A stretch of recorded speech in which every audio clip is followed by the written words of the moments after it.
시간 하나님께서 주신 말씀 시편 44편 17절과 18절 두 절 말씀을 함께 봉독하겠습니다. 구약성역 834쪽에 있습니다. 시편 44편 17절과 18절 두 절의 말씀을 우리 한 목소리로 함께 봉독하겠습니다. 이 모든 일이 우리에게 임하였으나 우리가 주를 잊지 아니하며 주의 언약을 어기지 아니하였나이다.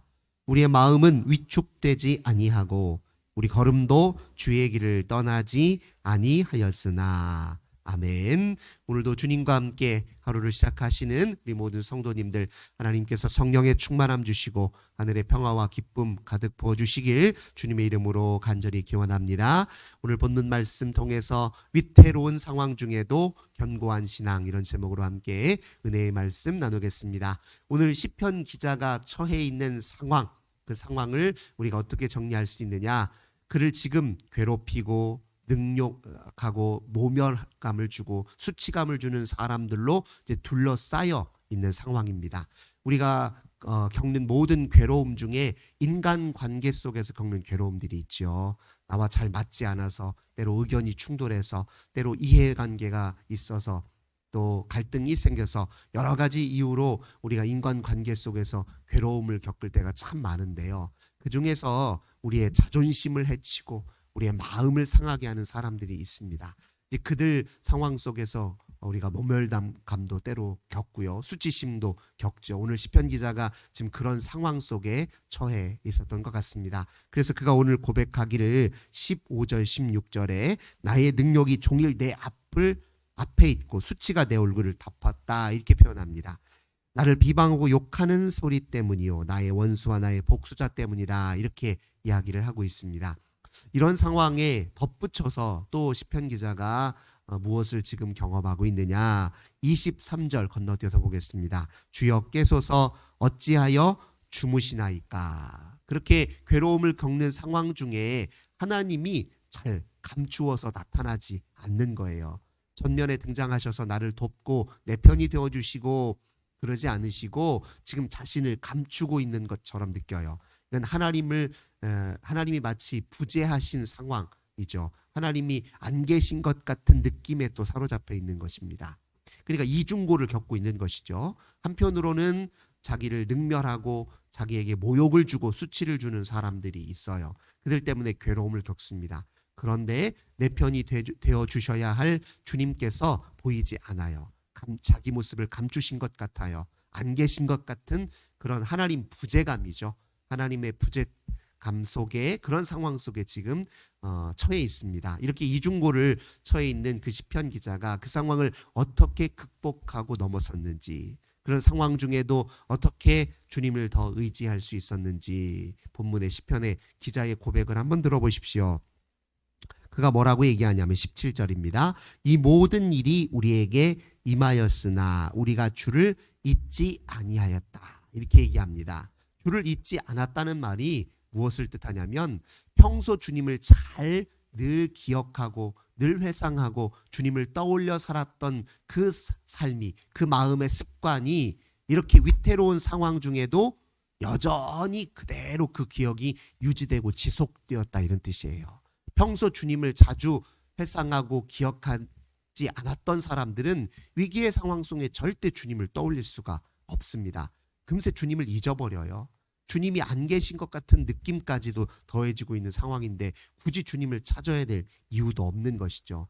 하지만 평소에, 이게 평소 마음의 우리의 습관이 굉장히 중요하거든요. 평소에 늘 주님을 기억하고 찾고 주님을 회상하고 주의 이름을 부르는 것이 자기 마음의 습관이 되었고 성향이 되었고 그게 자기의 체질이 되었단 말이에요. 그게 자기의 삶의 방식이 되었고 자기 존재의 일부가 되었다는 것입니다. 평소에 그가 어떻게 했길래요? 한번 보겠습니다. 평소에 8절을 보겠습니다. 우리가 종일 하나님을 자랑하였나이다. 우리는 하나님의 이름에 영원히 감사하리이다. 그 평소에 하나님 이름을 늘 자랑한다는 거예요.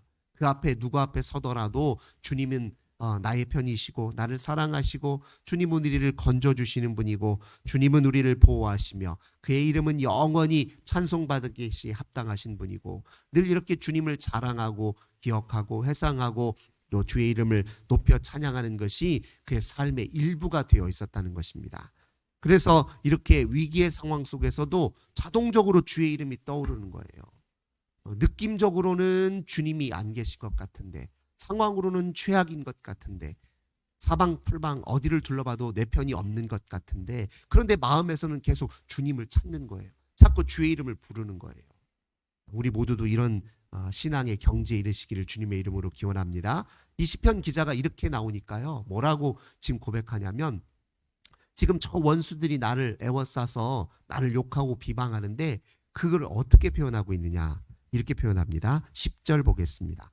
9절 10절입니다. 이제는 주께서 우리를 버려 욕을 당하게 하시고 이거 주님이 허용하셨다는 거예요.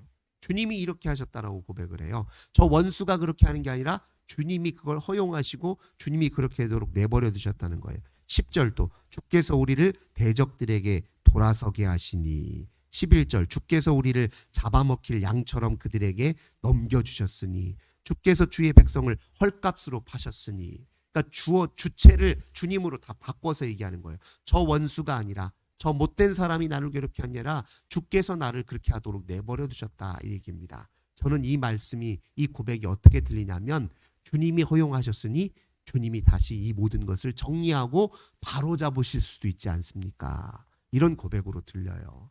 그러니까 여기서 저 원수가 문제가 아니에요.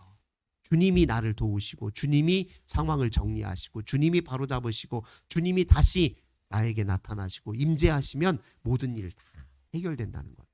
그러니까 주님과 나의 관계로 모든 문제를 다시 바라보는 것입니다. 이게 평소에 주님을 기억하고 늘 주님과 가까운 사람들이 위기의 상황에서 이렇게 한다는 거예요. 이게 주님을 기억한다는 거예요. 주님을 잊지 않는 사람. 위기의 상황 속에서도 주님을 잊지 않는 사람들은 이렇게 고백한다는 거예요. 주님이 허용하셨으니 주님이 이것을 내버려 두셨으니 이제 주님이 바로 잡아주세요. 그러면 저 이 모든 괴로움으로부터 일소에 다 해결될 줄 믿습니다. 이렇게 지금 고백하고 있습니다. 동시에 그는 두 번째로 주를 잊지 않았을 뿐만 아니라 주의 언약을 어기지 않았다 이렇게 표현합니다. 내가 주님의 말씀, 법도, 지혜, 주님이 내게 주시는 교훈을 기초로 주님과 관계 맺고 있지 않습니까? 내가 아무리 힘들어도 주의 법이 즉 긍휼과 자비의 법이 이런 상황 속에서도 유지되고 관철되고 지속된다는 것을 믿습니다. 태풍이 아무리 강하게 거세게 불어도요. 그 다음날 해가 뜹니까 안 뜹니까? 뜨잖아요. 구름이 아무리 짙게 쌓여더라도 해가 어디 가나요? 그대로 있잖아요. 자연의 법칙은 어떤 경우에도 그대로 그 법칙성을 유지하고 그 법칙을 계속 반복하여 이행하고 있습니다. 똑같아요. 주님의 법, 우리 인생에 깨닫게 하신 교훈, 주님의 통찰, 가르침, 주님이 우리에게 말씀하신 이 말씀의 법도는 어떤 상황, 어떤 형편, 어떤 처지에서도 일관되게 유지되고 그 법칙은 변하는 법이 없거든요. 주님의 자비의 법, 긍휼의 법, 사랑의 법은 어떤 상황에서도 패하는 일이 없다는 것입니다. 우리 인생에서 하나님이 깨닫게 하신 그 모든 교훈은 어떤 상황 속에서 유지된다는 거예요. 그는 평소에 어떻게 늘 주님을 묵상하고 주님을 이해했느냐? 44편 1절 2절 보십시오. 우리 조상들의 날, 하나님이여 주께서 우리 조상들의 날 곧 옛날에 행하신 일을 그들이 우리에게 일러주매 우리가 귀로 들었나이다. 주께서 주의 손으로 뭇 백성을 내쫓으시고 우리 조상들을 이 땅에 뿌리박게 하시며 주께서 다른 민족들은 고달프게 하시고 우리 조상들은 번성하게 하셨나이다. 그들이 자기 칼로 땅을 얻어 차지함이 아니요 그들의 팔이 그들을 구원함도 아니라 오직 주의 오른손과 주의 팔과 주의 얼굴의 빛으로 주께서 그들을 기뻐하신 까닭이니이다.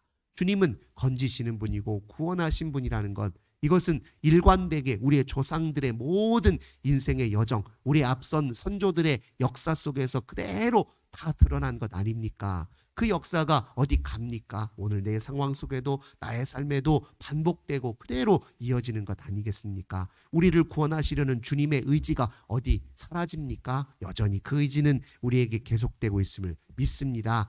활을 의지하는 것보다, 칼을 의지하는 것보다 주님을 의지하는 것이 낫다라는 것이, 그게 주님이 우리에게 보여주신 법칙 아닙니까? 지금 이렇게 고백합니다. 6절 보니까 나는 내 활을 의지하지 아니할 것이라 내 칼이 나를 구원하지 못하리르다. 칼과 활이 나를 구원하는 것이 아니라 주님의 선한 오른손이 나를 구원하신다는 것, 내가 굳게 믿습니다. 이게 주님의 법이에요. 주님의 법을 의지하는 게 모든 위태로운 상황을 이길 수 있는 힘이라는 겁니다. 평소 습관, 평소 주님을 늘 떠올리는 습관과 주님의 법을 굳게 의지하는 이 두 가지 힘으로 지금 위태로운 상황을 이기고 있다는 겁니다. 그러니까 지혜로운 사람은 위기의 순간에도 여전히 관철되는 주의 법을 먼저 떠올립니다. 주님은 어떤 분이신데, 주님이 어떤 분이신데, 주님이 어떻게 일하시는 분인데, 주님이 성경에서 약속하신 바가 무엇인데, 그 말씀 굳게 부여잡으면 이 모든 상황 금세 정리돼. 주님을 평소에 떠올리듯 그렇게 여전히 내가 나의 주님으로, 내 하나님으로, 나의 편으로 그렇게 굳게 믿고 신앙하고 주의 이름을 부르면 이 상황은 금세 정리돼. 그런 믿음으로 지금 그가 이 앞에 서 있다는 겁니다. 그러니까 어떤 일이 일어나느냐, 18절 보겠습니다. 우리의 마음은 위축되지 아니하고, 이렇게 표현합니다. 마음이 위축되지 않았다. 마음이 위축되는 위축될 때 나타나는 현상이 무엇입니까? 시야가 좁아져요. 눈에 보이는 것만 보여요. 다른 건 잘 안 보입니다. 위급한 것, 상황이 안 좋은 것, 부정적인 것만 눈에 띄어요. 다른 건 잘 안 보입니다. 시야를 넓게 가져가 보면 거기에 내가 하나님이 내게 주신 희망의 단서도 있고, 그래도 삶을 감사해야 될 이유도 있고 조건도 있는데, 시야가 좁아지면 잘 안 보입니다. 뿐만 아니라 마음이 위축되면 우리가 폐쇄적이에요. 다른 사람의 소리가 잘 안 들려요. 남의 소리 잘 안 들립니다. 그리고 위축되면 또 방어적이게 돼요. 모든 일들, 나를 도우려고 하는 사람의 말도 의심이 자꾸 가고, 나에게 도움이 되려고 하는 사람들의 그런 조언도 다 잘 안 들립니다. 이렇게 방어적이에요. 사람이 나에게 다가오면 저 사람도 나를 해하려고 보는구나. 저 사람도 나에게 틀림없이 해코지하려는가 보다. 이렇게 여겨져요. 방어적이죠. 그리고 보수적이에요. 더 자기에게만 더 에너지가 움츠러들어서 자기 하나 지키는 일에만 에너지가 다 쓰이는 순간이죠. 그러니까 그런 상황이 되어 있다가 주님을 기억하고, 평소 습관대로 기억하고 주의 법도를 의지함으로써 다시 서보니까 마음이 확장되기 시작했다는 거예요. 주님의 마음이 우리 마음을 넓혀주기 시작했다는 거예요. 주님이 우리의 마음을 넓혀주시면 그 반대죠. 시야가 넓어지기 시작하는 겁니다. 안 보이던 것들이 막 보이기 시작해요. 그리고 하나님께서 여러 다양한 통로로 지금 나를 향해서 일하고 계시는 것이 확인되기 시작합니다.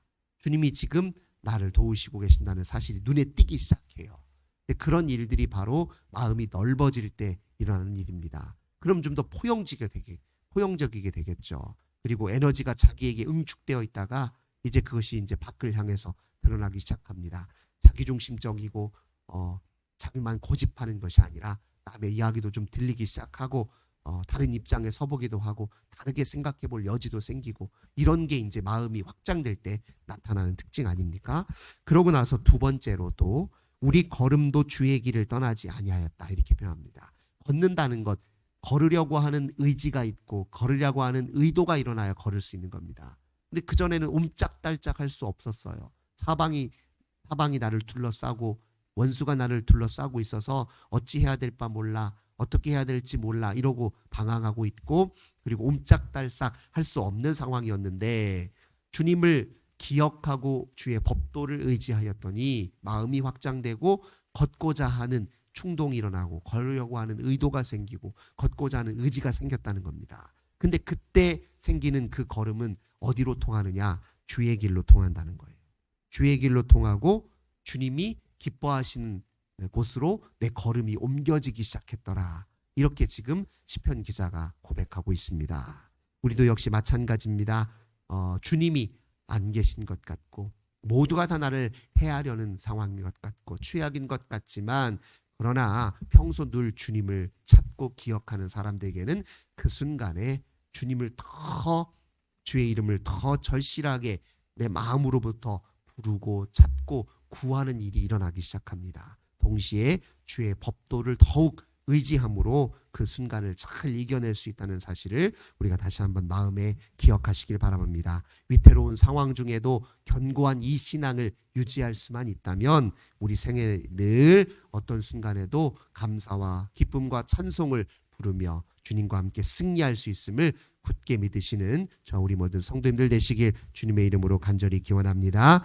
참 좋으신 주님 감사드립니다. 오늘 시편 기자의 교훈처럼 우리가 평소 주님을 늘 기억하고 주의 이름을 부르는 것이 우리의 마음의 습관이 되고 그것이 우리 삶의 방식이 되고 우리의 존재의 일부가 되게 하셔서 위태로운 상황 중에도 오히려 주님을 더 온전히 기억하게 은혜 베풀어 주시옵소서. 그저 저 원수들의 문제가 아니라 주님과 나와의 관계의 문제임을 늘 깨달아 알게 하여 주시옵소서. 어떤 상황 속에서도 변함없는 주의 사랑의 법, 긍휼의 법, 자비의 법이 하나님 이루어지고 있다는 사실을 기억하게 도우소서. 주님이 우리에게 이미 일깨워 주신 삶의 교훈과 지혜와 가르침은 아무리 어떤 어려운 상황 속에서도 여전히 관철되고 있고 운행되고 있고 이루어지고 있다는 사실을 저희들 굳게 의지하도록 은혜 베풀어 주옵소서. 그렇게 우리의 신앙을 견고히 하면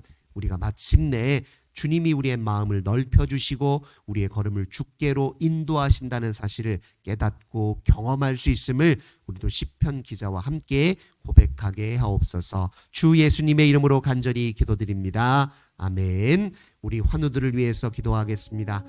또 우리 가정의 자녀들을 위해서, 교회와 나라와 민족을 위해서, 고난당한 우리의 이웃을 위해서 함께 기도하겠습니다. 좋으신